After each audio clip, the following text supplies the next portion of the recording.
Alright, I'm going to do a demo on the OAButtonList. And it's a pop-up list that you can associate with the button. I'll show three different versions of it, one each kind of expand on the next one. This is just a plain one. Given a hub of objects, we'll go ahead and list those with the null option down here. Here's one where it's actually sized the columns and the pop-up columns on this, so you can set the size of that, how big you want that to be. This one here kind of includes all the different functionalities. So it's got things like templating, so you can actually template out what each row looks like. It's got mouse over tooltips. It's again, we can also see how the null there has been templated out and stuff. So now to look at the code. If we look at the JSP, each one of those is basically just set up as just a regular HTML button. There's not much else going on there. And if we look at the actual objects themselves, so there's a hub that was created and just pre-populated, and I'll show that just real quick. Just creates a bunch of dummy users using the random names here. So it creates a list of these application users. Again, it has those in a hub. And then here we use an OAButtonList. We tell it the name of the component on the HTML, the ID. We give it the hub of users, and then in this case the full name to show. So that's what we get here. And styling wise is it's basically going to position it and size it according to the max width and stuff like that. So it's kind of controlled by the list. So if we go down here and hit nobody, it automatically shrinks it down. Somebody bigger name. So it's automatically kind of adjusting that way, which a lot of times we want a little bit more control on how it gets sized and displaying the data.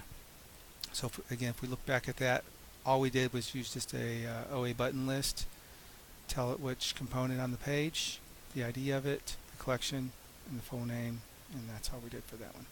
The second one here is basically the same, except the size is going to stay the same. If you notice, all three of these are automatically updating whenever I change it. That's because they're all using the same hub.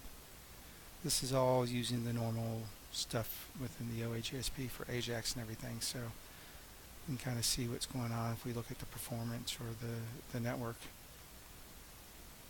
Kind of on tangent here real quick. So it's basically going to send back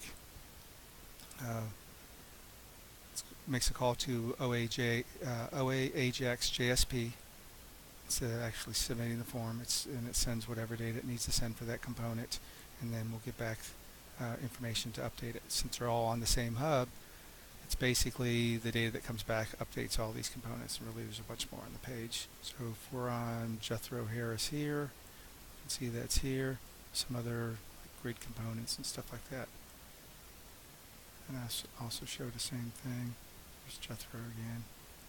So you can see how all these other sample components are, going off that same hub, just for this demo. So the nice part about this one is it is sized, and it's controlled by, how the setup is. And the setup is basically right here. There's an overload it, so we can tell how many columns, how many rows. That's based on CSS EMPs. We can also tell how many columns we want the pop-up to be. So that's just pretty much another simple one with just adding the columns and rows. The third one here basically kind of added all the extra functionality that we have in there. Things like tooltips for the component, tooltips for each row, actual templating that we can use for each row. So the template here is more than just a full name that we're seeing in the other ones. We're going to show the row position, the row number. We're going to show a dash and then their email address, and then here we're going to put small what their ID is. As we mouse over it, we got a tooltip that's showing what the ID is, and again we can expand all that out as much as we want.